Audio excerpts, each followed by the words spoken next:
We live in a world where most of what we can see fits in the palm of our hand.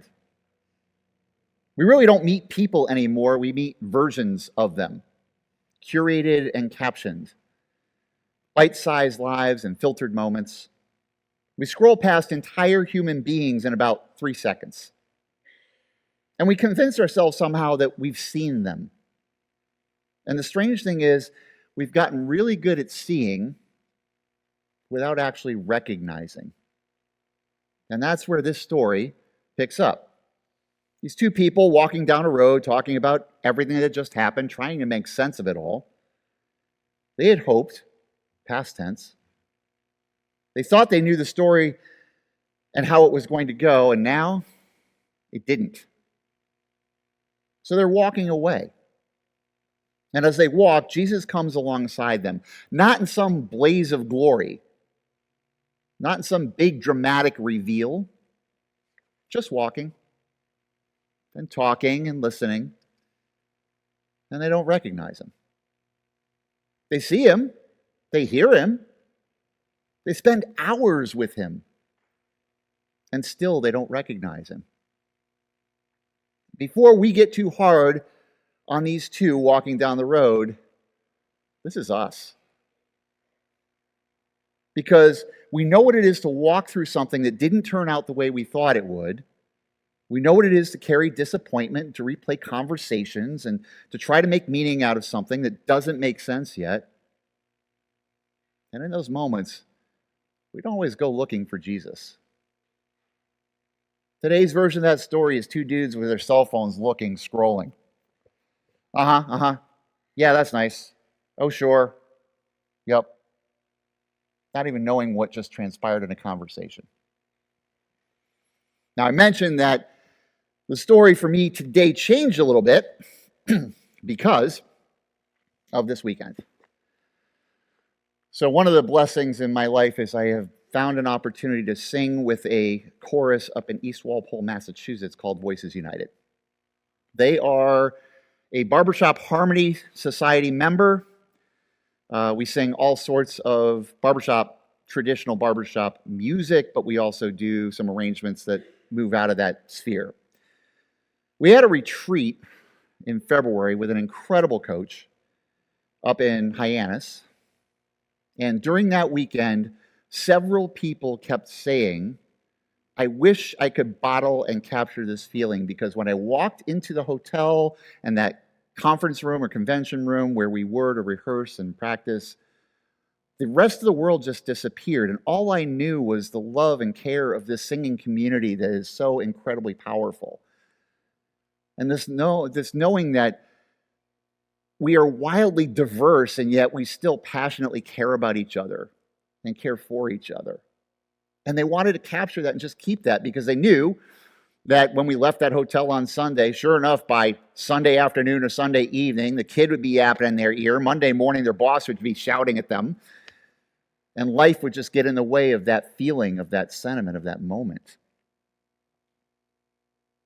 No ability to just make sure that the outside world was gone and be fully immersed in knowing each other, not just as singers, as people, and not just seeing, but knowing. Now, I sort of developed a mantra after hearing all these people speaking. And it says, let the world rest beyond these doors. Step into the circle. Sing vulnerably. Sing freely. Boldly live out loud. I feel like that's what we have here at Westfield. We walk in these doors and we're able to be vulnerable and our complete and full selves. There's nothing that prevents that. In fact, it's amplified in the people that we get to know here, and the conversations that we get to have, and the people we get to care for as part of this community. Now, I say that this weekend reset my thinking and how this connected to our story, because one of the joys and challenges of the Barbershop Harmony Society is that there are competitions between ensembles, looking to see who can sing better than somebody else, who can perform better than somebody else, who can deliver better than somebody else. Now, the directors feeling like, well, you're a church guy, you must be good with words, asked me, would you handle a mindfulness exercise with the chorus to start before we got ready to warm up for our competition yesterday? And what came to mind was asking them to envision a dome. Now, it was very specific. Our chorus colors are purple, various shades of purple. We're very proud of that. So I asked them to envision a disc above their heads of sparkling purple, shining, glowing. And then I asked them to imagine this disc starting to descend down around them, creating the start of a dome. And as it descended, try to picture outside of this dome, it's now blocking out the loud muffler on the street. It's now blocking out the cell phone that's going off. It's now blocking out the phone that's ringing. It's now blocking out anything outside that's distracting you. And then when it got to the ground, I asked them to say, now it's shut off beyond just those noises. It has completely closed off all of the distractions in the world that aren't part of the love that we have here right now. They're all outside. They're still there. They didn't disappear, but they are outside this dome. You can't hear them. You can't sense them.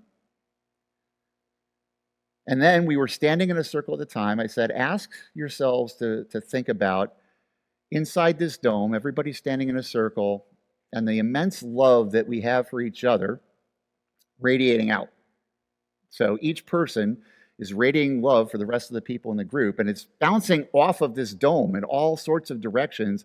So no matter where you're standing, you are receiving this reflected love coming back at you. And it's so powerful and so immense, you can't keep it in yourself. You have to radiate that love back out. And it bounces around the dome and gets to everybody else. And then what I told them is, I know that I heard people at that retreat say, I wish we could bottle that feeling and carry it with us. And the reality is, you can, because that dome is with you all the time. It doesn't go away. The love of the community doesn't go away. Just like here at Westfield. When we finish worship and you walk outside those doors, that love doesn't go somewhere. It goes with you. It's walking with you. You may not recognize it, but it's there. Now, what I'd ask is, have you created that same space for yourself? That same dome that you can carry from here and travels with you throughout the week? Because that's the Emmaus story. Not that Jesus wasn't there, not that I wish I could have Jesus with me all the time, but that they didn't recognize what was right in front of them. And here's what gets me. They don't recognize him on the road. They don't recognize him in a conversation.